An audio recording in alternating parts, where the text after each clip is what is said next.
Vasudev academy की online classes में आपका हार्दिक स्वागत है। मैं नरेंद्र सिंह चौहान, जो आपको जनरल साइंस जो काफी सारे गवर्नमेंट एग्जाम्स में पूछे जाते हैं उन तरीके के क्वेश्चंस की प्रैक्टिस करवाने की कोशिश करूंगा। तो चलिए, सबसे फर्स्ट क्वेश्चन जो आ जाता है वो आता है विद्युत शक्ति का एसआई मात्रक क्या है।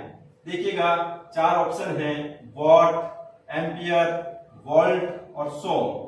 तो विद्युत शक्ति का जो मात्रक होता है वो होता है वॉट। एम्पियर किसका होता है? धारा का। विद्युत धारा का जो मात्रक होता है, विद्युत धारा का मात्रक क्या होता है? एम्पियर। और धारा किसे कहते हैं? आवेश प्रवाह की दर को हम क्या कहते हैं?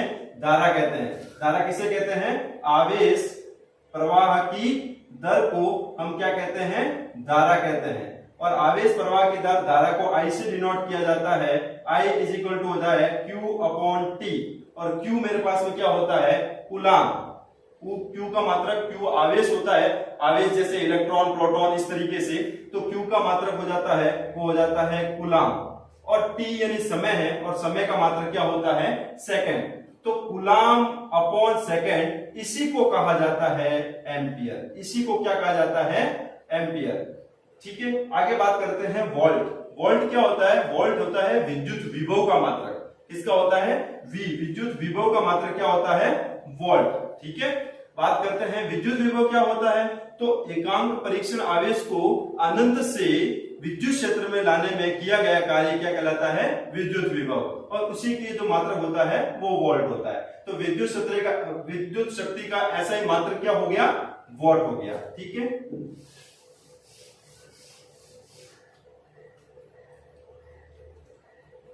नेक्स्ट क्वेश्चन है इलेक्ट्रिक आवेश के प्रवाह की दर का मात्रक है।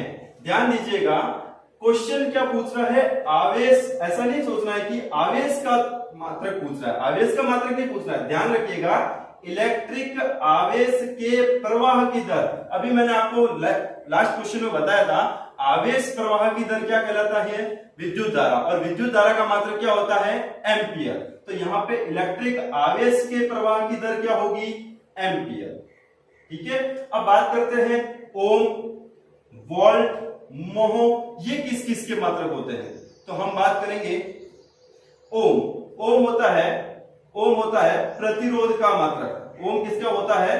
प्रतिरोध का मात्रक। वोल्ट वही विभव का मात्रक। मोह किसका होता है? मोह होता है चालकता का मात्रक। मोह किसका होता है? चालकता का मात्रक। ठीक है, और चालकता किसे कहते हैं? 1 अपॉन प्रतिरोधकता। चालकता किसे कहते हैं? 1 अपॉन प्रतिरोधकता। तो इलेक्ट्रिक आवेश के प्रवाह की दर क्या कहलाएगी? उसका मात्रक क्या होगा? उसका मात्रक होगा एम्पियर।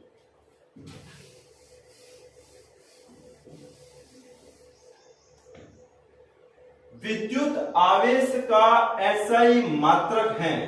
विद्युत आवेश का एसआई मात्रक है। विद्युत आवेश का एसआई मात्रक क्या होगा उसकी बात करते हैं। तो यहां पे ये गलत है थोड़ा सा, एसआई मात्रक है। एसआई मात्रक क्या होता है? 3 तरीके के मात्रक होते हैं, एमकेएस है, सीजीएस है, एफपीएस है। उसी तरीके से एक मात्रक होता है, इसको SI the international systems of unit. SI मात्रक की फुल फॉर्म क्या होती है? International systems of unit. आगे बढ़ता हूं, तो विद्युत आवेश का एसआई मात्रक क्या है वो हम बात करेंगे। आवेश का मात्रक क्या होता है? कूलाम। एम्पियर किसका मात्रक होता है? विद्युत धारा का। एम्पियर किसका मात्रक होता है? विद्युत धारा का। और केल्विन किसका होता है? टेम्परेचर का। ठीक है, नेक्स्ट चलते हैं ईएसयू, इलेक्ट्रोस्टैटिक्स यूनिट। तो विद्युत आवेश का एसआई मात्रक अभी बता दिया मैंने, कूलाम। चुंबकीय फ्लक्स का एसआई मात्रक। चुंबकीय फ्लक्स, अब बोले फ्लक्स किसे कहते हैं? पहले तो हमें यह बता दीजिए सर। तो फ्लक्स क्या होता है? फ्लक्स कोई विद्युत क्षेत्र है या चुंबकीय, ये चुंबकीय फ्लक्स की बात कर रहे हैं। तो चुंबकीय क्षेत्र के लंबवत निकलने वाली, चुंबकीय क्षेत्र के लंबवत निकलने वाली चुंबकीय बल रेखाओं की संख्या, चुंबकीय बल रेखाओं की संख्या क्या कहलाती है? चुंबकीय फ्लक्स। और चुंबकीय फ्लक्स का मात्रक क्या होता है? वेबर। चुंबकीय फ्लक्स का मात्रक क्या होता है? वेबर। नेक्स्ट आ जाता है टेस्ला क्या है, गाउस क्या है। ये होता है मैग्नेटिक इंडक्शंस के मात्रक। टेस्ला और गाउस किसके मात्रक हैं? मैग्नेटिक इंडक्शंस के। और एक बताना चाहे तो बता सकते हैं, एक टेस्ला बराबर क्या होता है? 10⁴ गाउस। ये भी एग्जाम में पूछा जाए तो ध्यान रखना है। और एम्पियर, एम्पियर किसका मात्रक होता है? विद्युत धारा का। नेक्स्ट, तो चुंबकीय फ्लक्स का ऐसा मात्रक वेबर। निम्नलिखित में से किसके लिए ओम नियम लागू नहीं होता है? तो सबसे पहले ओम का नियम क्या होता है? V = V proportional to I, V proportional to I या I प्रोपोर्शनल टू V, यानी वोल्टेज बढ़ेगा तो करंट भी बढ़ेगा। फॉर्मूला होता है V = IR।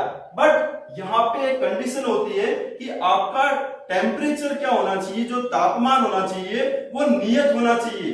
तापमान क्या रहना चाहिए? आपका नियत रहना चाहिए, तब ही आप ओम के नियम को अप्लाई कर सकते हैं। यानी तापमान आपका क्या रहना चाहिए? नियत रहना चाहिए। तो आप क्वेश्चन देखिएगा, निम्नलिखित में से किसके लिए ओम नियम लागू नहीं होता है? तो एसी, परिपथ, चालक, अर्धचालक, इनके लिए लागू होता है। एक क्वेश्चन में ऑप्शंस हैं, चालकों के लिए जब तापमान में परिवर्तन होता है, तापमान में परिवर्तन होता है, और तापमान में परिवर्तन होता है तो ओम का नियम लागू नहीं होगा। यानी आपका ऑप्शन क्या है? द ऑप्शन है। यानी कि आपका जो होना चाहिए टेम्परेचर वो कैसा होना चाहिए? नियत होना चाहिए ओम के नियम के अकॉर्डिंग। नेक्स्ट, एक 100 वाट का बल्ब, क्वेश्चन देखिएगा, एक 100 वाट का बिजली का बल्ब 10 घंटे जलता है तो 5 रुपए प्रति यूनिट की दर से विद्युत खर्च क्या होगा? तो इसके लिए हम पहले ज्ञात करते हैं कि जो हमारा पावर है उसको, यानी कि 100 वॉट है, उस पावर को मल्टीप्लाई कर देंगे किससे? उसमें कितने घंटे चल रहा है, यानी 10 आवर्स चल रहा है, तो यहाँ पे हम डिवाइड कर देते हैं 1000 से। ये हमारी क्या कैलकुलेट होगी? ये कैलकुलेट होगी यूनिट। ये क्या कैलकुलेट होगी? यूनिट। यानी कहने का मतलब ये हुआ कि अगर आपको पावर दे रखा है, मल्टीप्लाई करना है, उसमें आवर कितना दे रखा है, डे दे रखा है या मंथ दे रखा है, ये सबको मल्टीप्लाई करके इसके ऊपर डिवाइड करेंगे, डिवाइड बाय 1000, तो आपकी क्या कैलकुलेट हो जाएगी? यूनिट। तो इसी तरीके से पावर क्या दे रखा है? 100 वॉट, तो मैंने लिख दिया 100। आवर दे रखा है 10 आवर, तो मैंने लिख दिया 10। मंथ तो कुछ दे नहीं रखा है, बस ये दोनों चीजें दे रखी है। 1000 करूंगा तो क्या आ गया? क्या आ गया? 1 यूनिट। क्या आ गया? 1 यूनिट, यानी 1 यूनिट अपने कंज्यूम हुई है। अब बोल रहा है क्वेश्चन, तो 5 रुपए प्रति यूनिट की दर से विद्युत खर्च कितना होगा? तो 5 रुपए यानी 1 यूनिट अपने आई है और 5 रुपए पर यूनिट है, तो खर्चा बताना है। तो खर्चे के लिए हम क्या करेंगे? 1 × 5, और आंसर आ गया 5 रुपए, और 5 रुपए अपना आंसर इसमें है ए ऑप्शन। ठीक है,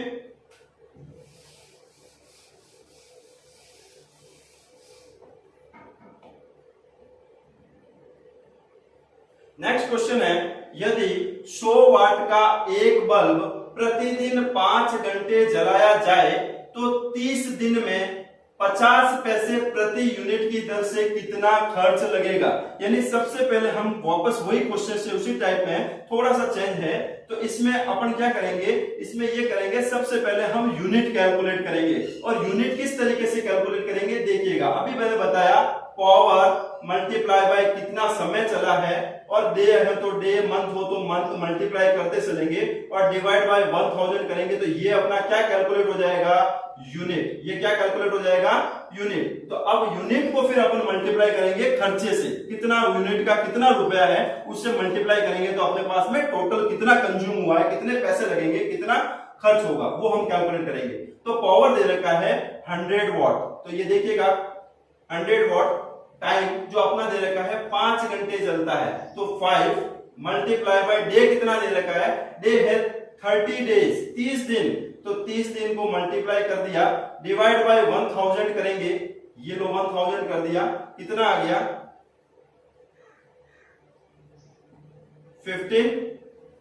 15 यूनिट। ये हमारी यूनिट कैलकुलेट हुई है, 15 यूनिट क्या है, यूनिट कैलकुलेट हुई है। अब हम नेक्स्ट क्या करेंगे, मल्टीप्लाई किससे करेंगे, हमें बोल रखा है एक यूनिट का कितना पैसा है, 50 पैसे, तो मल्टीप्लाई कर देंगे 0.50 से, आंसर आ जाएगा लगभग कितना हो जाएगा 7.5 रुपीज। यानी कहने का मतलब ये हो गया 7.5 रुपए अपना इसका आंसर होगा।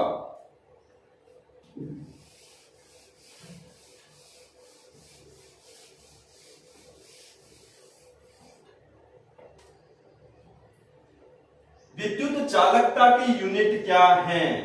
सबसे फर्स्ट क्वेश्चन में मैंने आपको जब बताया था तो उस टाइम इस तरीके से मैंने बताया था आपको, चालकता, चालकता किसे कहते हैं, प्रतिरोधकता का व्युत्क्रम क्या कहलाता है, चालकता, क्या कहलाता है, चालकता। और चालकता का मात्रक मैंने बताया था आपको मोह, क्या होता है चालकता का मात्रक, मोह, तो इसका आंसर हो जाएगा मोह। ओम किसका मात्रक होता है, प्रतिरोध का मात्रक। साइमन भी विद्युत चालकता का मात्रक होता है, मोह भी है, साइमन भी है, ये दोनों मोह और साइमन किसके मात्रक हैं, विद्युत चालकता के।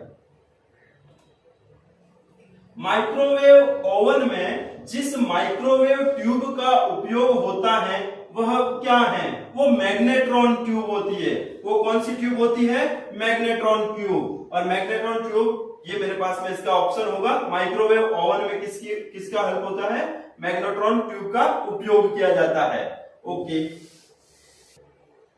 अब है अगला क्वेश्चन, जलते हुए विद्युत बल्ब के तंतु का ताप सामान्यतः होता है।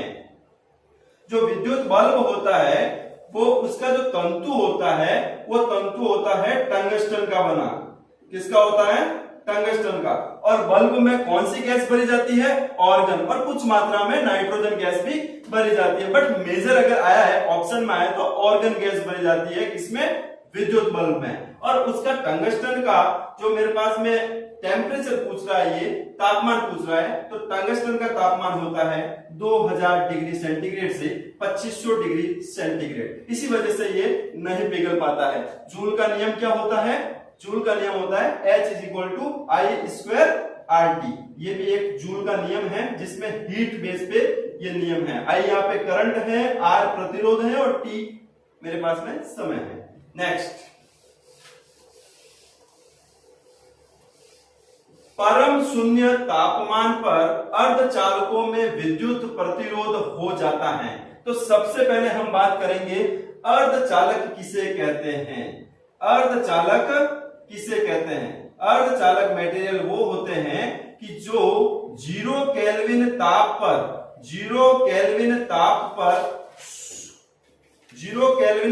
पर कुचालक की तरह, यानी कि जिसमें धारा प्रवाहित नहीं होती है, धारा प्रवाहित नहीं होती है, पर सामान्य तापमान पर वो किसकी तरह बिहेवियर करें, सामान्य तापमान पर वो रूम टेम्परेचर पे वो सुचालक यानी धारा प्रवाहित हो जाए। यानी अर्धचालक जो पदार्थ होते हैं वो ऐसे पदार्थ होते हैं जो 0 केल्विन तापमान पर कुचालक यानी जिसमें धारा प्रवाहित नहीं होती है और सामान्य तापमान रूम टेम्परेचर पर किसकी तरह कार्य करते हैं, सुचालक की तरह। तो उसको क्या कहते हैं हम, अर्धचालक। और अर्धचालक कैसे होते हैं, कौन कौन से होते हैं, एग्जांपल सिलिकॉन, जर्मेनियम। तो अब क्वेश्चन पूछ रहा है परम शून्य तापमान, यही 0 केल्विन तापमान कैसा होता है, परम शून्य तापमान, परम शून्य तापमान। और यहीं पे पूछ रहा है कि परम शून्य तापमान पर अर्धचालकों में विद्युत प्रतिरोध हो जाता है।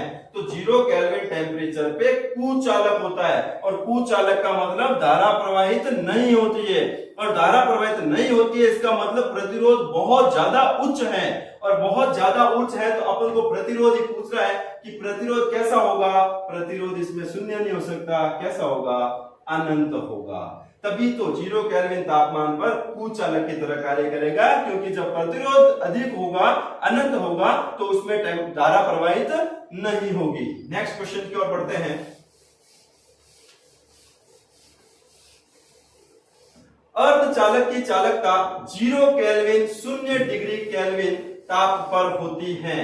यहाँ पे वही क्वेश्चंस वापस पूछ रहा है, इसी टाइप में क्वेश्चंस को घुमा दिया गया है और पूछ रहा है कि अर्धचालक की चालकता चालकता 0 केल्विन, अभी मैंने बताया आपको 0 केल्विन ताप पर कैसा होता है, कुचालक की तरह कार्य करता है। और सामान्य तापमान पर कैसे होता है, सुचालक। तो अपनों को पूछ रहा है कि 0 केल्विन तापमान पर कुचालक, और कुचालक है तो यहाँ पे चालकता कैसी होगी, चालकता बोले सर होगी नहीं, और चालकता क्या होगी, शून्य होगी। चालकता क्या होगी, शून्य होगी। और अर्धचालक पदार्थ मैंने आपको क्या बताया है, सिलिकॉन और जर्मेनियम। एक बार क्वेश्चन पूछा गया था कि सिलिकॉन और जर्मेनियम की वैलेंसी कितनी होती है, तो उसकी वैलेंसी कितनी होती है, 4 होती है। इनकी वैलेंसी कितनी होती है, 4 होती है। और अर्धचालक जो पदार्थ होते हैं, जो अर्धचालक होते हैं मटेरियल्स, वो 2 प्रकार के होते हैं, p प्रकार के अर्धचालक और n प्रकार के अर्धचालक, और इन्हीं को मिला के डायोड बनाया जाता है। p प्रकार के अर्धचालक और n प्रकार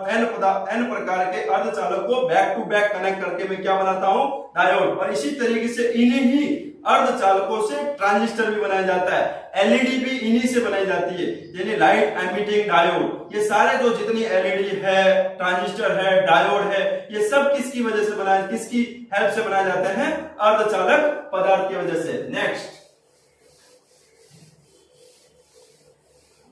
भारत में मुख्य एसी धारा की आवृत्ति क्या है। तो सबसे पहले तो हमें यह पता होना चाहिए कि हमारे घर पे जो विद्युत धारा आती है वो कौन सी आती है। धारा 2 प्रकार की होती है, एक होती है एसी अल्टरनेटिव करंट, और एक होती है डीसी जिसको बोलते हैं डायरेक्ट करंट। ये पूछ रहा है उसकी फ्रीक्वेंसी, आवृत्ति क्या होती है। एसी की जो आवृत्ति होती है वो टाइम के रेस्पेक्ट में चेंज होती जाती है, परंतु डीसी जो डायरेक्ट करंट होते हैं जिसको बोला जाता है डिस्ट धारा, और ये मेरे पास में जो होती है, इसका जो मेरे पास में जो फ्रीक्वेंसी होती है वो क्या होती है, कांस्टेंट होती है। फ्रीक्वेंसी टाइम के रेस्पेक्ट में क्या होती है, कांस्टेंट होती है। यानी हमारे घर पे कौन सी विद्युत धारा आती है, प्रत्यावर्ती धारा, परंतु सेलों से जो धारा मिलती है वो धारा कौन सी होती है, डीसी धारा। घरों पे आती है वो कौन सी होती है, एसी। और एसी को डीसी में किसके हेल्प से चेंज करते हैं, एसी को हमें डीसी में चेंज करना है तो हम घर पे क्या लगा देते हैं, बताइएगा आप अपने कमेंट बॉक्स में बताइएगा। एसी को अगर डीसी में करना है तो हम क्या लगाएंगे, रेक्टिफायर। ठीक है। नेक्स्ट हो जाएगा जिसको बोलते हैं डिस्टकारी, और डिस्टकारी भी 2 प्रकार के होते हैं, पूर्ण तरंग डिस्टकारी और अर्ध तरंग डिस्टकारी। और पूर्ण तरंग और अर्ध तरंग में भी डायोड यूज किए जाते हैं। डायोड किससे बनते हैं, अर्धचालक पदार्थ से। नेक्स्ट क्वेश्चन इसमें पूछ रहा है एसी धारा की आवृत्ति क्या है, पर आवृत्ति मतलब ये कितनी पर सेकंड में, ये पूछ रहा है पर सेकंड में कितनी बार ये अप डाउन हुआ है, और वो हमारे घर पे आती है, वो होती है 50 हर्ट्ज की फ्रीक्वेंसी की, और वोल्टेज होता है उसका 220 वोल्ट। यानी पूछ रहा है कि फ्रीक्वेंसी कितनी होगी, कि पर सेकंड में कितना अप डाउन हो रहा है, वो एसी क्या होगी, 50 हर्ट्ज की जो हमारे पास में एसी धारा की आवृत्ति होगी, ये भारत में आती है। नेक्स्ट क्वेश्चन, किसी विद्युत धारावाही सीधी लंबी परिनालिका के भीतर चुंबकीय क्षेत्र। तो क्वेश्चन तो हमें यहीं पे पता नहीं चल रहा है कि परिनालिका किसे कहते हैं। तो परिनालिका क्या होती है कि कोई भी कुचालक रोड है, और उस कुचालक रोड पे मैं क्या कर देता हूं, तांबे की वाइंडिंग कर देता हूं। मैं क्या कर देता हूं, तांबे की वाइंडिंग कर देता हूं, और तांबे की जगह मैं वाइंडिंग करता हूं तो यहाँ पे भीतरी चुंबकीय क्षेत्र पूछ रहा है, वो चुंबकीय क्षेत्र 0 होगा या क्या होगा वो देखते हैं। तो किसी भी परिनालिका के अंदर कहीं पे भी बिंदु पे जो चुंबकीय क्षेत्र होता है वो हमेशा हर जगह पे इक्वल होता है। तो इसमें ऑप्शंस क्या बनेगा, किसी विद्युत धारावाही सीधी लंबी परिनालिका में चुंबकीय क्षेत्र सभी बिंदुओं पर समान होता है, ये रहेगा इसका आंसर। नेक्स्ट क्वेश्चन,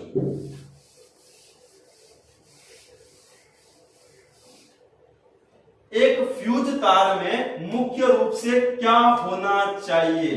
फ्यूज तार है वो क्यों यूज किया जाता है, फ्यूज क्योंकि हमारे घर में अगर शॉर्ट सर्किट हो जाए तो उससे पूरा सर्किट ना जले, उससे बचने के लिए, शॉर्ट सर्किट लघु पतन से बचने के लिए हम क्या करते हैं, फ्यूज यूज लेते हैं। और फ्यूज होता है, उसका जो गलनांक होता है वो गलनांक बहुत कम होता है और प्रतिरोध उसका क्या होता है, बहुत अधिक होता है। और ये जो फ्यूज तार होता है वो किससे बना होता है, टिन और लेड से। ठीक है, टिन और लेड जो शीशा होता है उससे बना होता है। 63% टिन और 37% लेड होता है। और इसका जो गलनांक होता है फ्यूज वायर का वो अल्प गलनांक होगा और प्रतिरोध क्या होगा, उच्च प्रतिरोध। काफी बार एग्जाम्स में क्वेश्चन पूछा गया है ये वाला क्वेश्चन। नेक्स्ट क्वेश्चन की ओर बढ़ते हैं।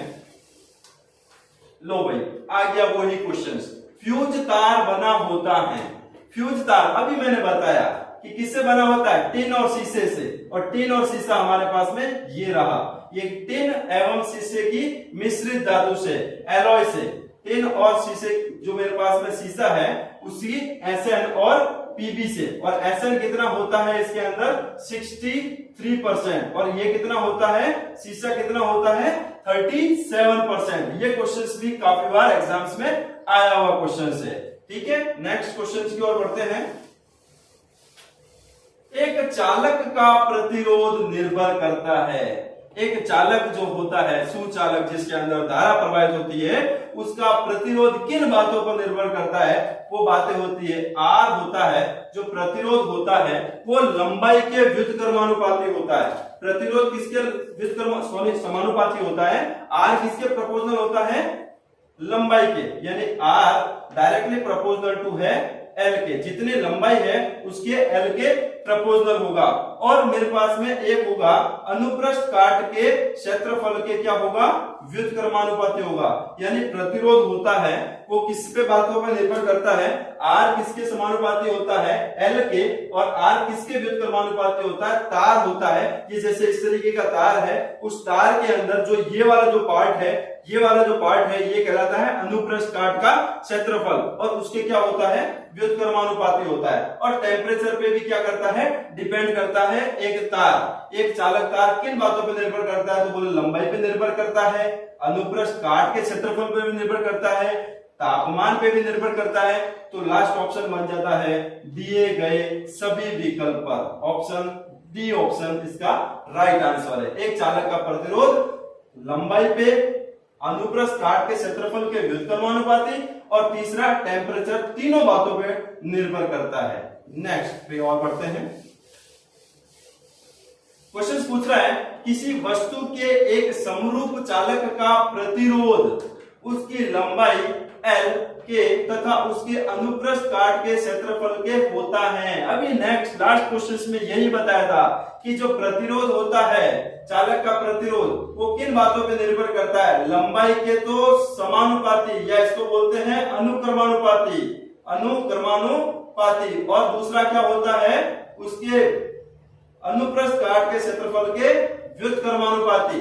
तो यहाँ पे एल के समानुपाती यानी अनुक्रमानुपाती, ठीक है। और दूसरा क्या है, दूसरा है अनुप्रस्थ काट के क्षेत्रफल के व्युत्क्रमानुपाती, यानी अनुक्रमानुपाती और व्युत्क्रमानुपाती। ऑप्शन कहां बन रहा है, ए ऑप्शन। अनुक्रमानुपाती लंबाई के तो अनुक्रमानुपाती, और क्षेत्रफल के क्या होता है, व्युत्क्रमानुपाती। नेक्स्ट क्वेश्चन, एसी को डीसी में रूपांतरित करने के लिए प्रयुक्त साधन को क्या कहते हैं। अभी मैंने बताया था विद्युत धारा दो प्रकार की होती है, एसी धारा, डीसी धारा। और एसी को डीसी में चेंज करने के लिए बताया था रेक्टिफायर, और यह आ गया रेक्टिफायर को क्या बोलते हैं, डिस्टकारी। रेक्टिफायर को क्या बोलते हैं, डिस्टकारी। और रेक्टिफायर कितने टाइप्स के होते हैं, 2 टाइप्स के। वो कौन कौन से होते हैं, पूर्ण तरंग डिस्टकारी और अर्ध तरंग डिस्टकारी। अब बोलेंगे सर पूर्ण तरंग डिस्टकारी में कितने डायोड यूज होते हैं, पूर्ण तरंग डिस्टकारी में 2 डायोड यूज होते हैं, जबकि अर्ध तरंग डिस्टकारी में 1 डायोड यूज होता है। और डायोड किसका बना होता है, पी प्रकार के अर्धचालक और एन प्रकार के अर्धचालक को अगर मैं बैक टू बैक कनेक्ट कर दूं तो क्या बनता है, उस उपकरण को, उसको युक्ति को मैं क्या कहता हूं, डायोड कहता हूं। नेक्स्ट क्वेश्चन बढ़ते हैं। किसी विद्युत परिपथ में परिपथ के प्रतिरोध को परिवर्तित करने के लिए निम्नलिखित में से किस युक्ति का उपयोग किया जाता है। यानी कि अगर ये पूछ रहा है कि प्रतिरोध को चेंज करना है और प्रतिरोध को चेंज अगर करना है तो यूज करते हैं हम धारा नियंत्रक। और धारा नियंत्रक भी किसके ऊपर बेस है, ओम के नियम पे। यानी कि अगर हम प्रतिरोध को बढ़ा देंगे तो धारा कम हो जाएगी और प्रतिरोध को अगर घटा देंगे तो क्या हो जाएगी, धारा बढ़ जाएगी। वोल्ट मीटर क्या होता है, वोल्टेज को यानी दो सिरों के बीच में कितना विभवांतर है उसको मेजर करना है, वो उसकी यूनिट होता है वोल्ट मीटर। और वोल्ट मीटर हमेशा समांतर क्रम में परिपथ में लगाया जाता है। अमीटर क्या होता है, वो होता है धारा को मापने के लिए, और धारा को मापना है तो इसको हमेशा कौन से क्रम में लगाया जाता है, श्रेणी क्रम में। ये क्वेश्चंस काफी बार पूछा गया भाई, ध्यान दीजिएगा। वोल्ट मीटर कौन से क्रम में लगाया जाता है, समांतर क्रम में, और अमीटर कौन से क्रम में लगाया जाता है, श्रेणी क्रम में। धारा नियंत्रक को मैंने अभी बता दिया, इसका ऑप्शंस का है। और विद्युत मोटर जो होता है वो विद्युत चुंबकीय प्रेरण के सिद्धांत पे कार्य करता है। धन्यवाद। इसी तरीके से हम और नेक्स्ट जब करेंगे तो बहुत सारे क्वेश्चंस हम लेते आएंगे। इस तरीके से आप गवर्नमेंट सेक्टर के लिए अपनी प्रिपरेशन को जारी रख सकते हैं। धन्यवाद।